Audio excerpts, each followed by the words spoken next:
Hello mga kamama, another day, another life. Thank you Lord. So for today's video mga kamama no, I'm gonna show you char in English. I'm gonna show you mga kamama kung unsa akong ginainom lately. Ako na siyang giisagol sa ako ang water mga kamama. Char lately bisag ika 2 days pa today.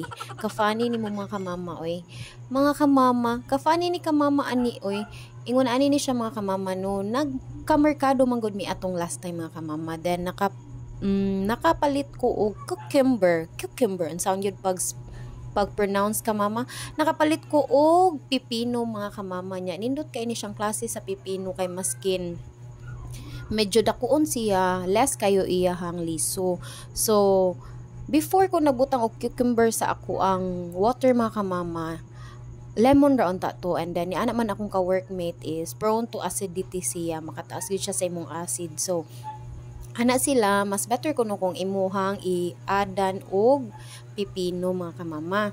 So mao ni siya akong gibuhat karon after lunch na mo mga kamama, kay syempre you need to kanang kaon first before mo inom ani kay acidic lagi daw. So, mao ni siya mga kamama akong gikabisihan after sa amo ang lunch no, kay gusto nako siya ihumuldaan before nako siya imnon. So, ingon ani lang siya kamama, slice lang ta ring dapita, and then naaday ko'y tumbler nga pwede nimo siya i-separate sa water, pwede nimo siyang i-adan kung mahurot na. So, ang akong gi-add mga kamama is bugnaw, dili kay too much bugnaw mga kamama ha. Ako lang na siyang gisud sa ref mga pila lang naka oras. So, kuan jud imong thirst ani mga kamama, mas satisfied yun imong thirst ani mga kamama no. Lami kay siya og flavor, pwede sad nimo siya sagulan og luya powder or luyang pure gyud mga kamama.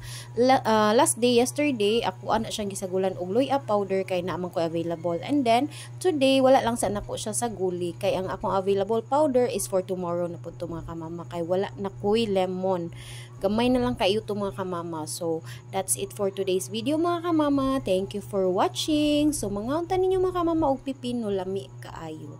Ako sad anak kay mukaon sad og pipino and she likes it. Nag-thank you naman ko mga kamama no. So mao lang di ito mga kamama ha. Thank you for watching again. God bless you. I love you all.